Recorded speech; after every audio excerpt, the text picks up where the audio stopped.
I am resident of Collinwood for YouTube, Jules Sains. I'm joined by my buddy Daniel Culver, my buddy Gordon Dymowski, my buddy Alan Gallant. I don't know if Patrick will join us later or not, but if he does, cool. We are watching and reviewing horror movies all October long, and I chose The Seventh Victim, which 1943, produced by Val Lewton. I chose it for many reasons. One, I had never seen this movie. I knew it was produced by Val Lewton, though, and I wanted to watch it. This is a psychological horror movie, full of suspense and mystery. Let's see. Gordon first. What did you think of the plot of this film? I thought it was a pretty well executed noir film. Yeah. Um, I think it's not I think it does what it sets out to do. I don't think it's necessarily the world's greatest movie, but if you're Right. if you want something to put you in the mood for Halloween, it's only an hour and 11 minutes. So there you go. Yeah. Yep. Alan, what did you think of the plot? It is very 1940s. Obviously, the film noir style is in full force by this time, and has been for probably 2 or 3 years, and will continue out throughout the 40s and in some cases even into the 50s. It's got a great cast. Kim Hunter is really young here. She's playing Mary, the sister, the one that the whole world falls at her feet. Basically, at the end of the film, she gets everything she wants because her sister is a total depressive. Yeah. It's like nothing I've ever seen. It's like she's in a permanent, downswing. Jean Brooks, who is actually a natural blonde, I think. She's definitely wearing a wig in this movie, which is a very dramatic sort of dark wig that she's wearing. And Tom Conway, who is George Sanders' brother, by the way, the British actor, and they're brothers. And Tom Conway also played this similar roles, the refined sort of Brit kind of roles. Does very well here, playing a guy who at first you can't figure out, is this guy got some kind of weird kink and he's holding this girl hostage? Yeah. Because he's being really non cooperative about this. Oh yes, I know where she is, but you can't have that information. It's that kind of thing. Hugh Beaumont, pre Leave It to Beaver. Leave It to Beaver, pre-television. Yep. Some great stuff. And the tragic Erfurt Gage, who died in the Philippines during World War II, before he really got a chance to get going. He was only doing films for about 3 years, playing the poet. I thought he did a really good job of that as well. So yeah, I loved it. I liked the characters, the way they were drawn in the style. It was fun. Daniel, what did you think of the plot? Yeah, I thought it was pretty interesting as well. And this movie took some risks, because this, as you mentioned, it was made in the 40s, and they tackled some subjects that people weren't really used to back then, like suicide and demonic cult and stuff. Yeah, it's true. Yeah, you had to consider that there's a production code at the time where movies couldn't do certain things. So the fact that they could kind of skirt the line a little bit is actually kind of clever. Yeah, they had to they could have vividly implied. Let's put it that way. Everything's kind of vividly implied. Yeah. Yeah, this is, in a lot of ways, this is your typical Val Lewton produced movie. A lot of things are implied in this movie, especially the suicide and the. Well, you think of Cat People and the way that you kind of pulled that together, Yeah. Yeah, we were talking about the Cat People before the recording started. I didn't interrupt you. Yeah, and that's the thing too with this movie. I love the noir, I love the light and shadow, but I love the language of this movie because that's what makes noir too. Because you have this group of people who are devil worshippers. You have, and Mary Mary makes a pretty good protagonist. It's not just her beauty, she's bringing the most out of the other people around her too.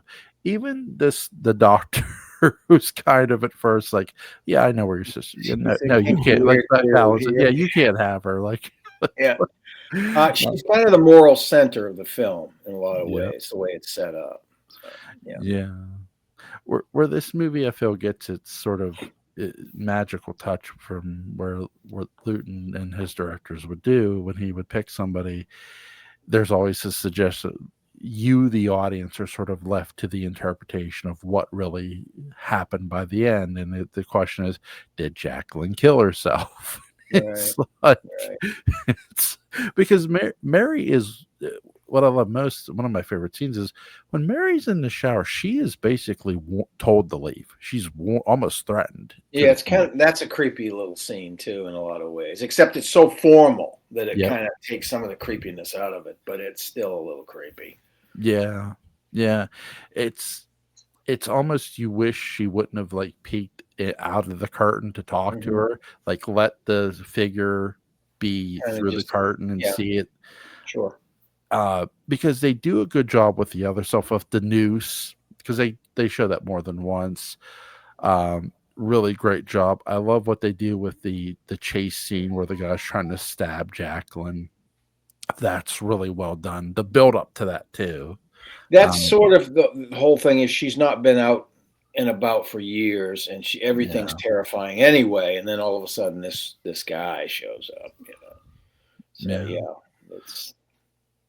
Yeah. Sorry. What did you guys think of the shower sequence, Gordon? I thought it was very effective, especially since with the woman behind the curtain, because she was wearing the hat. Yeah. I know it was supposed to look like devil horns, but it looked like she was doing a bad Batman cosplay in silhouette. but it worked. I think that's what they were going for. I mean, it suggested it, and rather than be completely obvious. Yeah. Yeah. Daniel, what did you think? I actually like this scene because this might seem kind of like a weird reason, but it reminded me of Psycho. I know this came out before Psycho, but Yeah, I bet. So yeah, I thought it was interesting because of that. I didn't actually notice the ear things, to be honest. Sorry. Really great build up to the chase sequence between one of the devil worshippers who's got a switch, basically a knife. What did you guys think of the build up in the chase sequence, Gordon?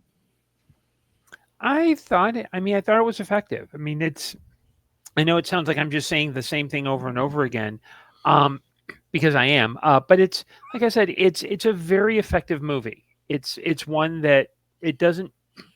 There's very little time wasted. It's executed in a very smart, effective style. I mean, it's what you would expect from a 1940s B movie. It's. I know in doing some research about the film that there are some scenes towards the end that were cut, but it really just kind of it does what it needs to do. And I think it's like now you've got movies that are 2 or 3 hours long. It's nice to have one that is, it's not perfect, but it's precise, and that's what I love about it. Yeah, it's very efficient that way. Absolutely. Yeah. Alan, what did you think of the build up to the chase sequence? It's classic noir. It's the whole thing with the music. The underscore is really nice, but also the whole the pacing of her sort of swiftly walking away and turning around and checking out everything that's around her because she's already raw psychologically and scared even before anything happens because she's just so unfamiliar with being out and about, and it's at night. So she's staggering around. And it's also, it's very indicative of, and I think Gene Brooks does a really good job of this, that the world is not for her. She doesn't, she wants out. But at the same time, she's frightened of, not having control when it comes to that. Yeah. She wants to be in control of leaving the world, if you will. That's her thing. I got it. Yeah. Daniel, what did you think of the build up to the chase sequence? You know, I think they did a good job. You know, like what Alan said. You know, she was like, afraid because she's been locked up all this time, and now she has to go in the world again. And then like of course that guy tries to actually kill her, and like then these of course then the other people came in, and the one guy kind of helped her out a little bit. The guy that was dressed like the emperor or whatever. Yeah. Oh yeah, there were theater people coming out after a show. Yeah, yeah, Which yeah. which I like that. I like it's like convenient timing, right? Yeah, they did a great job. Also, too, because Jacqueline, the reason Mary comes is because her tuition has not been paid for some time, and she has to. And the head mistress of the school says, I'll give you some money, And she goes down to try to find her sister, and she gets a job as a school teacher herself to start making her own money.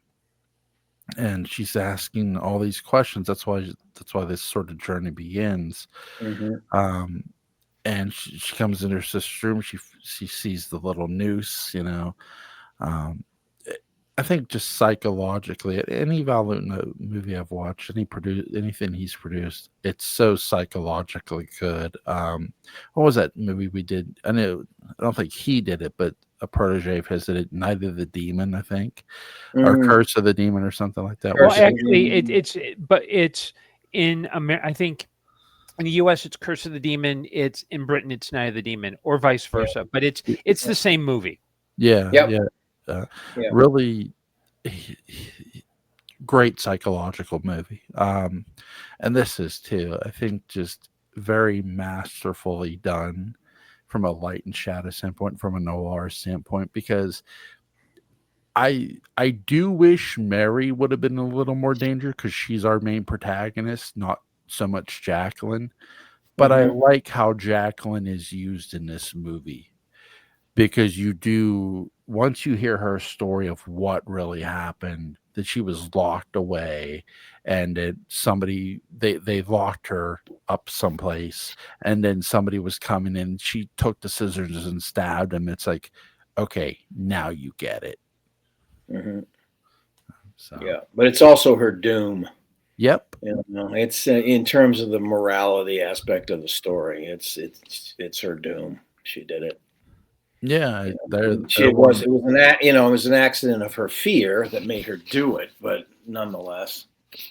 Yeah, it was. Yeah, they sort of scared her into it in every way. Yeah, really great plot point though too, because again, she's hiding, she's avoiding people, the streets, everything. She's not even paying for her sister's tuition. She's so scared to go outside after escaping from these people. But I do like how they get her back and are like, okay, you have to drink this poison. Yeah, and then they let her go. I guess it's like it has to be done by the ceremony. So obviously it's ruined for tonight, but we're coming after you again. It's like, oh my God, it's that's got to be some kind of implied rule. They keep talking about we don't do violence. That's why they have to make her do it, to herself. But it's. And then there's, of course, the big morality scene when the two guys show up and get it out of them that she had been there, and they start quoting these biblical homilies from the Lord's Prayer. Yeah, so because that's how they get around the code. They make sure that you understand that. The audience understands that good is better than evil, So, yeah. Did you guys have a favorite scene of this movie? I think the first introduction of the noose. Yeah, because it's just so striking, and it eventually leads to the ending. But it's just going into that room and why the hell is this noose in here? Right. Yeah. Before you know why it has an impact, it's like, oof. Mm-hmm. It's good that way. Yeah. I'll say my favorite was the chasing. There you go. There. My favorite sequence is the scene is the interaction between the first interaction between the the British doctor, if you will, or whatever he is, and the poet. Yeah, and the poet. I think that was because they build throughout the movie, and a really good job. They actually have a relationship that's that's been already previous to this. So that's an interesting dynamic that they have, and it works pretty well. You know, there's an odd trust between them, even though they're still holding back stuff. So I have one final question for you guys. What's you guys' favorite produced or directed Val Lewton movie? I still like Cat People, probably the best. Yeah. I'll say this one because I'm not really super familiar, but from the sound of it, I'll probably like Cat People more. Yeah, I think you would. I think you would for sure. Yeah, Cat People, and probably right behind it, I Walked with a Zombie. So, but is there anything you guys want to add before we go? This is sort of what I would call typical noir in a lot of ways. It's not the height of the art form by any stretch of the imagination, but Lewton tends to be, a budgetary. He produces some very interesting scripts and great psychological thrills, but he is kind of budgetary in that respect. Nothing wrong with that. I mean, you do what you work. You have what you have to work with in terms of that. So it's not the slickest, but I think it's as well done as it can be, considering the level of everything, and the talent level in the movies is really good. Everything, all of it, all of the stuff that he does is really good in terms of that. Everybody really grasps what's necessary to tell the story here. So, yeah. If you think of this, if you think of this as like a horror film, a flat out 1940s horror film, you will be very disappointed because it's not that kind of film. If you think of it as like a noir with slightly supernatural elements, so think like episode 50 to 70-ish of Dark Shadows, you will be disappointed. Yeah, it's any horror implied is all psychological, and there's certainly some of that there, but it's not. Yeah, it's not Universal monsters or any of that sort of thing. No. Yeah, that's true. No, not at all. And Gordon said earlier, this movie is only an hour and 11 minutes, so you might as well give it a try. Yeah, absolutely. If you like black and white noir films, you'll like this movie for sure. Yes. I bought it after watching it on Daily Motion for free, so I enjoyed it. Link to Daniel Culver's YouTube channel, Magic Dove, will be in the description box. Link to Alan Gallant's YouTube channel, Cullen's Porch After Dark, will be in the description box. Link to Gordon Dymowski's Amazon page and website will be in the description box. You can get all three of these gentlemen on Facebook. And yes, link to Patrick McRae's Dark Shadows Daybook Unbound will be in the description box. Absolutely. I'll see you guys tomorrow night for Scanners. Have a safe one. Gentlemen. Have a good evening. And I don't. Good day.